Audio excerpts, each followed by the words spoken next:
Hello, BookTube. It's John from Toronto, and I'm doing my second video. I thought I'd show a couple of pillows here that I really like. Toronto Maple Leafs, of course, is the NHL hockey team, my favorite team. I hope they'll win the Stanley Cup this year. Um, Down below is the ruler of the world, a cat. Cats in general rule the world, I think, especially when they're real ones like Felix here. Say hello, Felix. Where are you? Oh, there you are. Say hello to everybody. Okay. So that's about that. So you know a little bit more about me now. A little crazy. Today I wanted to look at two books. They're both have to do with India, basically. And these were bestsellers some years ago. You may have forgotten about them, or maybe you just didn't chance upon them back when they came out first.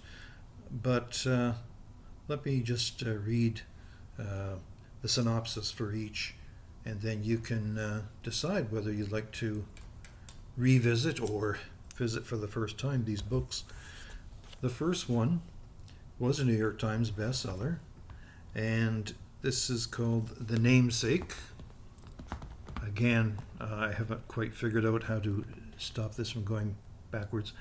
The author's name is Jumpa, Lahiri, and I hope I'm pronouncing that correct. And it was a major motion picture, it says here, and I seem to remember seeing a trailer years ago. But this probably about 15 to 20 years ago, maybe, when it first came out. And Felix is sort of playing with the screen here. I'm not sure if the sound is quite loud enough, so I'll bring it up a little closer here. I'll just read to you from the back here the synopsis. And so this is the synopsis. Felix, please just leave the screen alone. Thank you. Meet the Ganguly family, new arrivals from Calcutta, trying their best to become Americans, even as they pine for home. The name they bestow on their firstborn, Gogol, betrays all the conflicts of honoring tradition in a new world. Conflicts that will haunt Gogol on his own winding path through divided loyalties, comic detours, and wrenching love affairs. So, that sounds kind of interesting, and this is the back cover. Hopefully you can see a little bit of that. And I suspect that's the author there. So again, that's Jumpa Lahiri's The Namesake. The next one I'd like to show you, I actually taught this one some years ago to my grade 11 English class. This one is called Secret Daughter. And as you can see by the name, even when we turn it the right way round, it's going to be hard for me to pronounce. But I'll try, and apologies if I don't get it correct. Shilpi, Somaya, Gowda. And there you go. This is a little bit longer, but in synopsis, and it's a bit of a longer book too. As you can tell, it's quite full. Sorry, pardon me. Here's the plot description. On the eve of the monsoons, in a remote Indian village, Kavita gives birth to a baby girl. But in a culture that favors sons, the only way for Kavita to save her newborn daughter's life is to give her away. It is a decision that will haunt her and her husband for the rest of their lives, even after the arrival of their cherished son.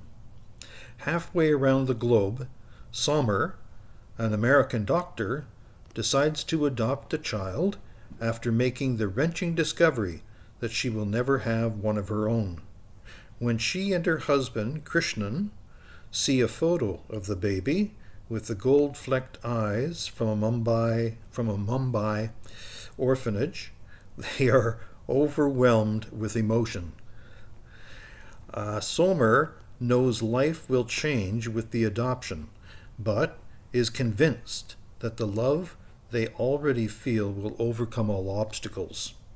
Interweaving the stories of Kavita, Somer, and the child that binds both of their destinies, Secret Daughter poignantly explores the emotional terrain of motherhood, loss, identity, and love, as witnessed through the lives of two families, one Indian, one American, and the child that indelibly connects them. And the author is actually was born and raised in Toronto, and her parents migrated here from Mumbai. But then she went to the U.S. to get her MBA, and also she got her BA down there. And she makes her home in California these days, since this book came out about 15, 20 years ago, I'm thinking. So those two books were really, really good. To tell you the truth, I don't quite remember all the details, but I do remember the experience of reading them.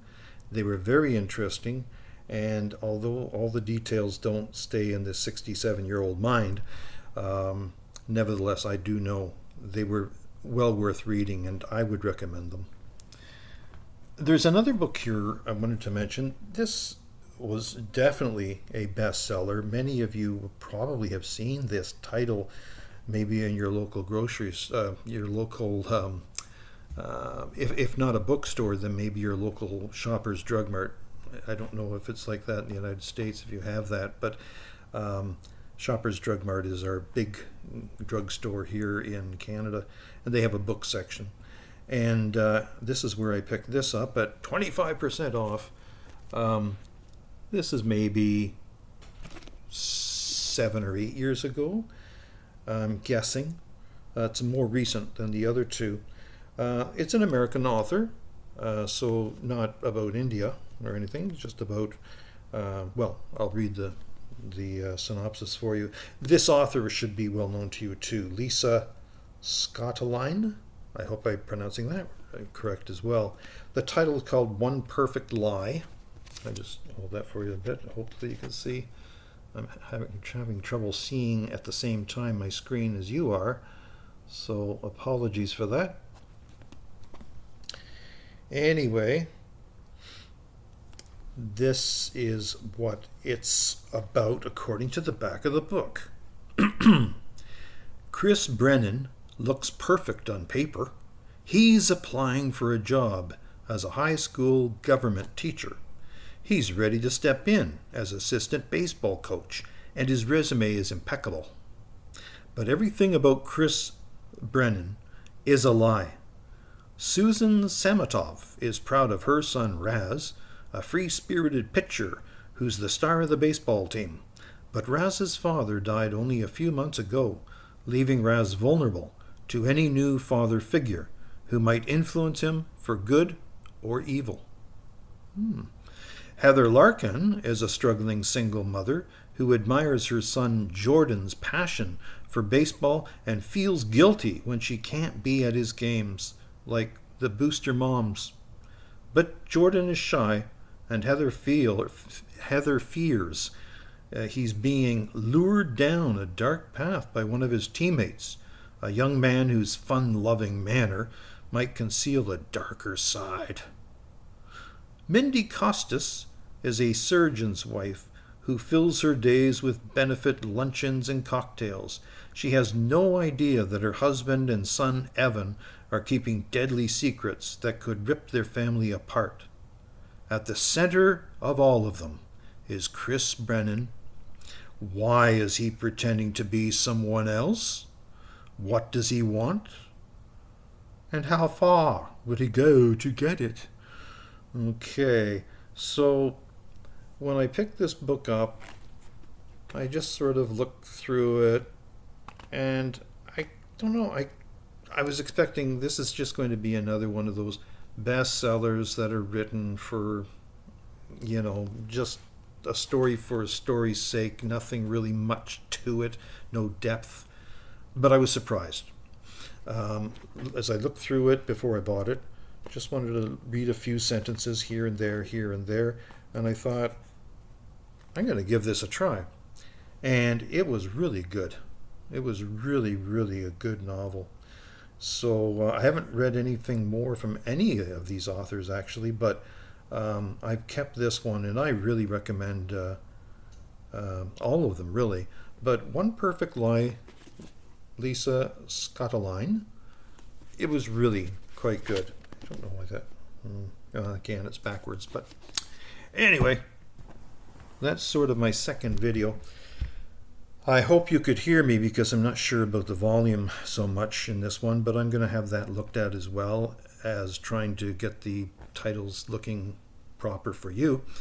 Thank you very much for taking the time to get this far, and I promise to try to make my videos better in future.